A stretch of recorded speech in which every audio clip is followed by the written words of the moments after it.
Hello, happy spring, everyone. Welcome. I am Meredith. I am here with our message for the 20th of March, 2025, 5:01 a.m. Our spring equinox occurred and we entered Aries season. Happy birthday, Aries. We have Wild Reflections Tarot on the table this morning, today.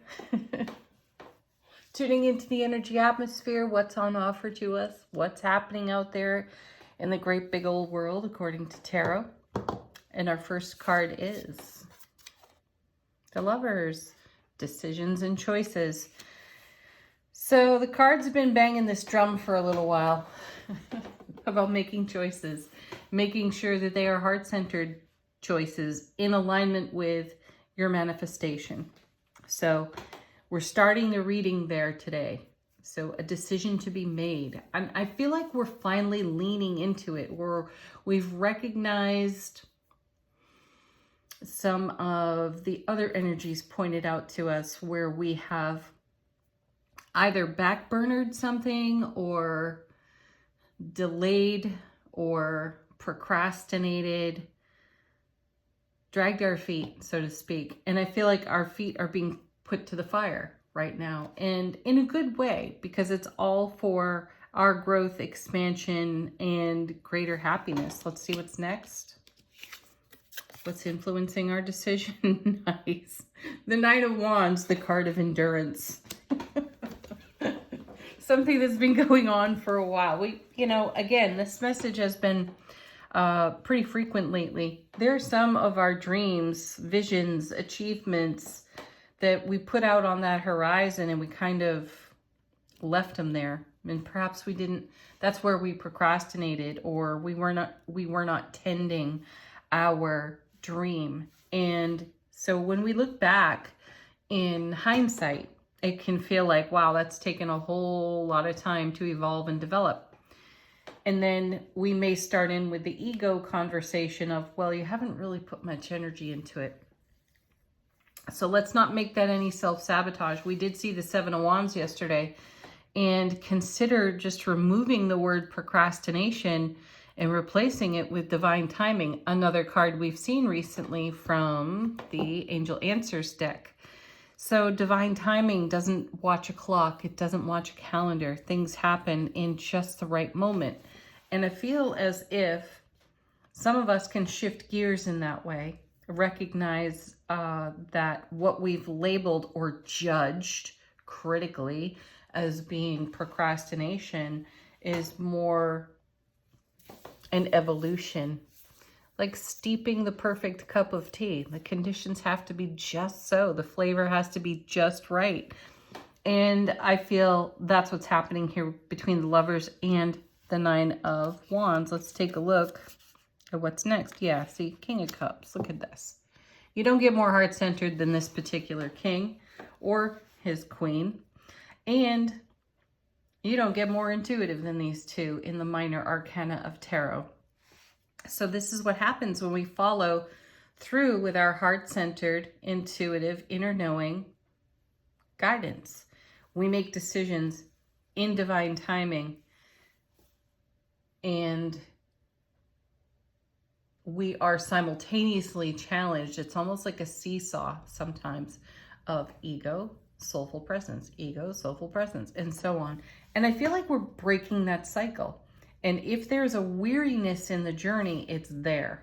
It's not from investing in your dream, your vision, your goal, and what's on your horizon. It's the ever-present voice of the ego that has a tendency to pull the plug on our energy field and drain us of energy. So this is something that we've been putting to a stop. We've been seeing our behaviors and our habits, and we're taking a look at our belief system, and we've decided that in the now, the energy is complementary enough so that we can just stop dragging our feet. I think that's excellent. Sometimes we just get tired of our own old BS and we finally deal with it. And I think that's what's happening on that Nine of Wands. Next set of two cards. There's the Devil. exactly what I was talking about. This is the habit. This is the way we shackle ourselves to an energy that doesn't necessarily serve, like doing shame, blame, and guilt for procrastinating, when in truth there was an evolution and a development going on, spiritually speaking, in the journey. And divine timing was just having its way. So don't get locked into some old program that tells you you're less than. And paired with this, yeah, look at that, the Hierophant. What a great card to have with it, because it's a 5 out of the major arcana, which is awesome. And it's the card of tradition. Traditions that have been passed to us, behaviors that we have emulated from peers and elders. And we've brought all of this up for questioning and review, which is excellent.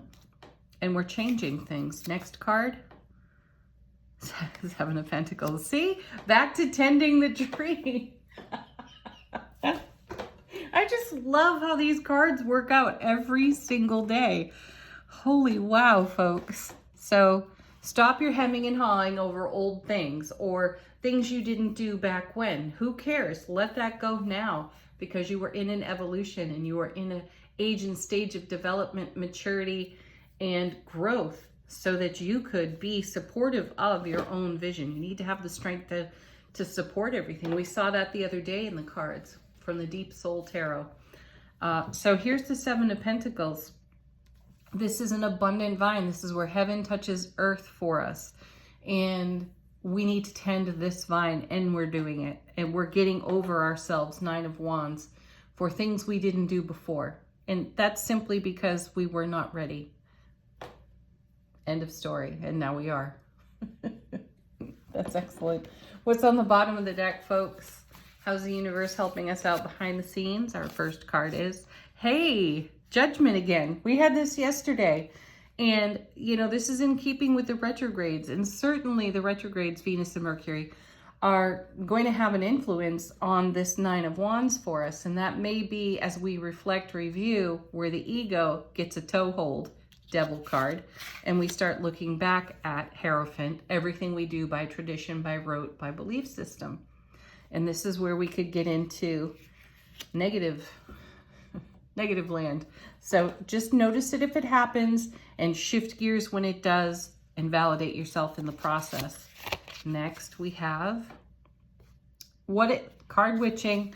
I just said it, Seven of Swords. See, it's the judgment of prior behavior that can be self-sabotaging and bring up this old story that I was talking about over here with the Hierophant and the Devil. Powerful cards because they are major arcana. They have some stick-to-itiveness to them. So give yourself a pat on the back, some really good encouragement. We saw helpful people come out of the Angel Answers deck. Talk to your besties and clear the air in a graceful way. This isn't a bitch, moan, and gripe session. This is clearing the air, taking self-responsibility, recognizing where you now have strength that you maybe did not before, and taking action with that strength, courageously so. Five of Pentacles, good. Recognition that you do not wish to conform to some old way of being. Again, a number of change. And this is the non-conformity card for me in tarot. This is recognizing there's a sanctuary there, and boy, could you ever use it. However, it comes with the price, and the price is your dream. Are you willing to pay it? I'm not. Yeah, excellent. There's the Eight of Cups. The eclipse card. You know, we still are rippling out from the most recent eclipse. We have another one oncoming. It's a partial solar eclipse coming up. I'll get you the date soon. Excuse me. The Eight of Cups card is moving on from the Seven of Cups, where you've had a lot of choice, a lot of option, a lot of opportunity. We saw that card quite a bit last week. And the Eight is kind of transitional. It's got momentum like all eights do, but we're moving into the Nine of Cups on this card. We're walking toward that. And this is the heart-centered choice decision that we're making. Thank you, lovers, King of Cups, to walk into the dream that's on the horizon that we have been cultivating, developing. Beautiful. Nice. And then there's the Page of Cups. How sweet is that? Supportive manifestation energy there. Excellent. And fresh energy, some things that you perhaps didn't consider, and some new feelings that are generated by what you had not previously considered, in fresh inspiration. All right, angel answers. Confirmation, further clarity. Ask a question of the deck. What do the angels have to say? Don't stop. Another card that's been showing up lately. Don't quit now. And see, that's what the Devil card could produce. So too could that Five of Pentacles, the nonconformity card. There is a temptation of some sort to stop what we're doing and maybe complain about it a little bit. And that could undermine the whole experience right now. So validate rather than complain, and love on your ego, because that's really what it needs and desires, and refresh what you're doing, why you're doing it.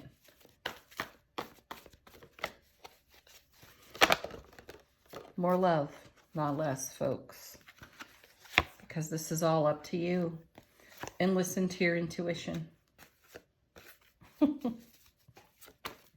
You have to love just how much that card comes out. That message shows up. Abundance. There's great abundance here for us.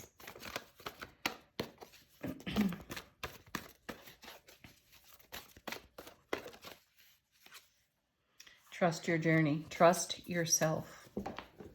More than anything, trust yourself. Angels and ancestors, how is our soulful presence informing our waking consciousness?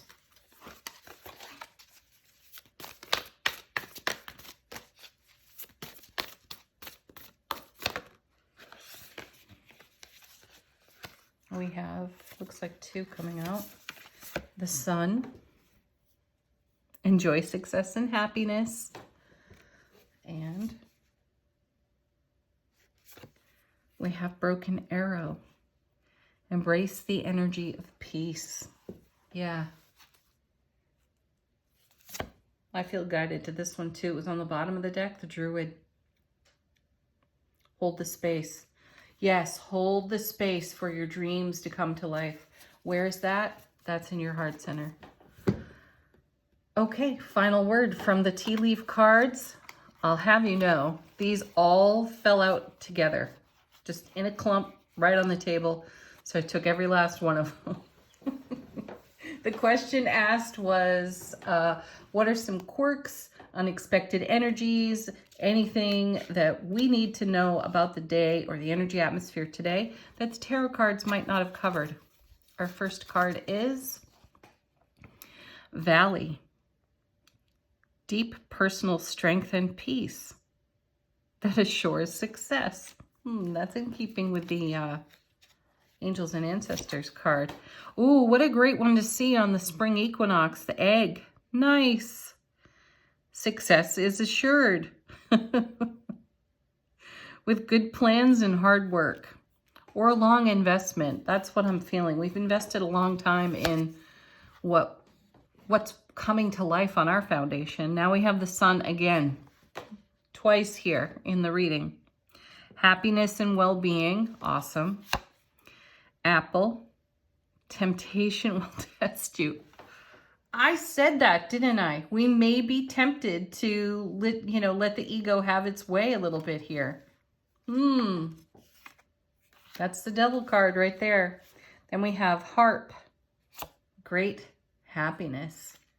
So that's what we choose. Our happiness, our light, our love. The Egg, new beginnings, fresh starts. Then we have Archway. New opportunities, possibilities, and paths opening up. Yes, because we're trailblazers and we're not succumbing to the ego and we're not thinking small. We're not, giving in. We're ready for something big, wild, and wonderful, and we're making it happen. Keep going, people. Don't stop now. Peace, love, joy, happiness. Happy Thursday, happy spring, happy Aries season, happy birthday. Namaste.